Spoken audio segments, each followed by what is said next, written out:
تو وہاں پر بہت سارے لوگوں کو مسلمانوں کے خلاف تعلیم دی جاتی ہے، اور سب سے جو خلاف بڑی تعلیم دی جاتی ہے وہ یہ ہے کہ آپ نے علماء کی ہر وقت توہین کرنی ہے۔ جب بھی آپ دیکھیں قادیانی سے گفتگو کریں گے وہ علماء کی توہین کرے گا، علماء ایسے، علماء ایسے۔ تو یہ ان کو پیچھے سے فوکس کیا جاتا ہے تاکہ لوگوں کے دلوں میں علماء کے بارے میں کوئی ایسا بندہ جس نے داڑھی رکھی ہے اس کو اسلام کا دور دور تک نہیں پتا۔ یہ میں آپ کو بات بتا دوں آپ کے چینل کے ذریعے سے لوگوں کو کہ کہیں وہ ساؤتھ افریقہ کسی جنگل میں رہنے والا صرف اس نے داڑھی رکھی ہے نا، تو اگر اس نے کوئی برا کام کیا تو یہ اٹھا کے اس کو مولوی کے ذمہ لگا دیں گے۔ یہ ان کی تربیت۔ اچھا، یعنی میرے لیے بڑی عجیب بات ہے کہ فیس بک پہ میں نے سوشل میڈیا پہ دیکھتا ہوں کہ عموماً جو لوگ کہتے ہیں کہ جناب یہ علماء کے خلاف بول رہا ہے تو یہ قادیانی سوچ ہے اس کی، یعنی آپ 40 سال وہاں گزارنے کے بعد اس بات سے اتفاق کرتے ہیں کہ سب سے زیادہ علماء کے مخالف قادیانی ہوتے ہیں۔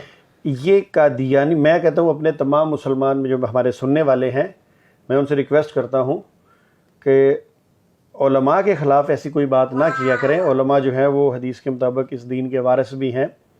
ہاں کوئی اگر غلط ہے تو اس کو ذاتی اعتبار سے، ہاں جی، مگر یہ قادیانیوں کی پھیلائی ہوئی بات ہے جو ہم آگے کرتے ہیں۔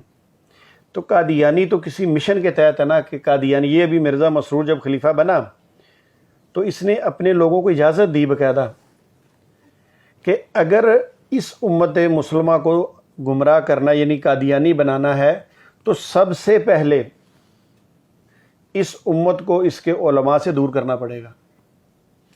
بات کو سمجھیے گا۔